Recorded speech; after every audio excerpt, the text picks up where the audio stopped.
Ayuban, Assalamualaikum, Wanakkam.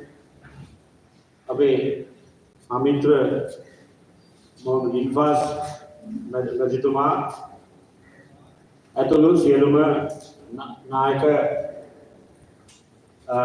Indian අවසරයි මොකද මම වෙලාව ගන්නේ නැහැ වෙන වෙනම අවසර ගන්නට වෙලාව ගිහින් තියෙන නිසා ඒ වගේම අද මෙම උත්සවයට සහභාගී වීමට වේලාසනින් ඇවිල්ලා ගොඩක් වෙලා මෙතන කාලය ගත කරපු ඔබ සියලු දෙනාගේම අවසරයි.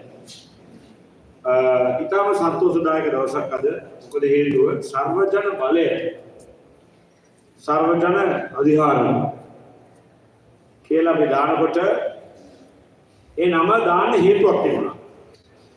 ඒ හේතුව තමයි සියලු ආගම්, සියලු ජාතීන්, සියලු පක්ෂ නියෝජනය වෙන ආකාරයට අපිට මේක ගොඩනගන්නට පුළුවන් කියන විශ්වාසය. විශේෂයෙන්ම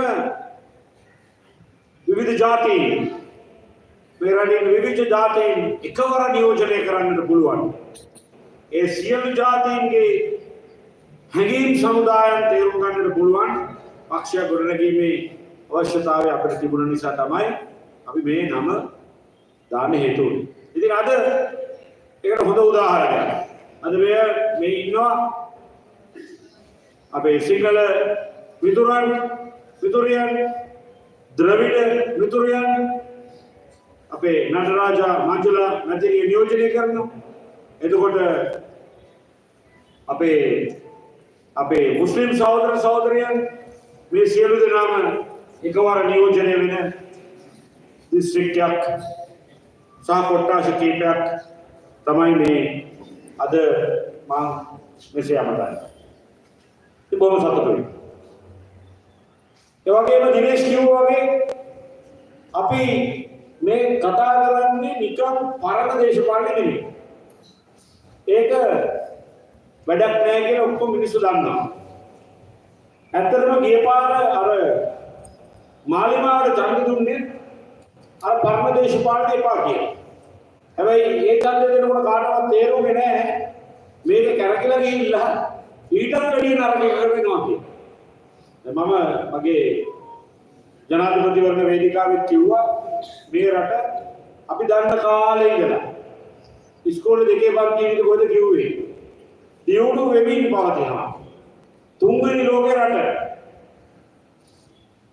වදාම තුන්වෙනි ලෝකේ මම කිව්වා මාලිමාව මේක තුන්වෙනි ලෝකේ නවතින්නේ නෑ යම ලෝකෙට ගිහිල්ලා තමයි මේ රට නවතින්නේ කියලා. දැන් අද ඒක ඔබට පේන්න තියෙනවා. අද බොහොම කනගාටු වෙනවා මේ රාජ්‍ය වැඩ කරගෙන යන ආකාරය ගැන. විශේෂයෙන්ම අපි ව්‍යවසායකත්වය ගැන කතා කරන්නේ මේ රටේ මිනිස්සු කවදා හරි දවසක ගොඩේ ඉන්න ඕන කියන විශ්වාසය. ඒ ව්‍යවසායකත්වය කියන වචනය ටිකක් අමාරු වචනයක් වුණා. ඒක තමයි ලෝකේ දියුණු වෙච්ච රටවල් පාවිච්චි කරපු වචනය. ඉංග්‍රීසියෙන් අපි කියන්නේ